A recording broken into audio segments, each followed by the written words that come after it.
Dia 104, Neemias capítulo 1 ao capítulo 4.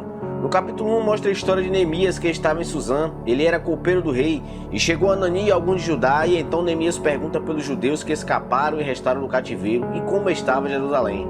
Então, eles informaram que os que não foram levados cativos estavam em grande miséria e desprezo, e os muros de Jerusalém fendidos e as portas queimadas a fogo.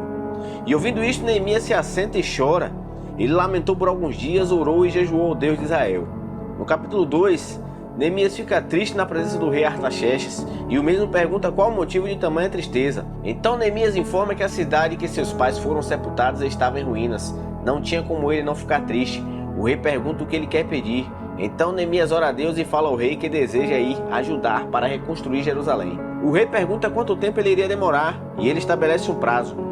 Como a mão do Senhor era com Neemias, ele pede uma carta para entregar aos governadores do Trans-Eufrates para deixar ele passar até chegar a Judá, e uma carta para Asaf, guarda das florestas, para que fornecesse madeira para as portas da cidade. Tudo lhe foi atendido, inclusive uma escolta de oficiais e cavaleiros acompanhou ele. Sanbalat e Tobias ficaram irritados quando viram que ainda alguém se importava com os israelitas.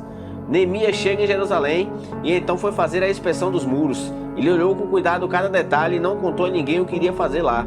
Depois que passaram 3 dias, ele chama o povo para reconstruir os muros e fala o quão misericordioso Deus foi com ele e tudo o que o rei fizera. Então todos ficaram motivados a reconstruir os muros. Mas vendo isto, Sanbalat, Tobias e Gesem zombaram deles. E ele responde que o Deus dos céus irá fazer eles serem bem-sucedidos.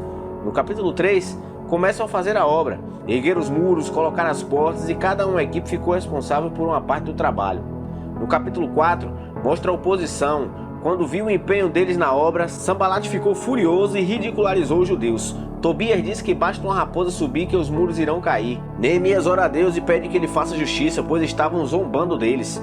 O povo estava tão empenhado que o muro todo já estava na metade da altura. Sanbalat, Tobias, árabes e amonitas souberam do avanço na construção, ficaram furiosos e planejavam atacar Jerusalém e causar confusão.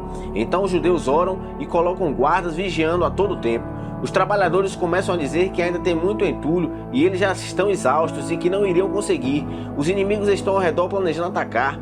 Os judeus que moravam perto inclusive avisaram que por todo lado tinham pessoas querendo atacar. Neemias posicionou alguns homens armados e dali para frente a metade ficava armado vigiando e a outra metade trabalhando.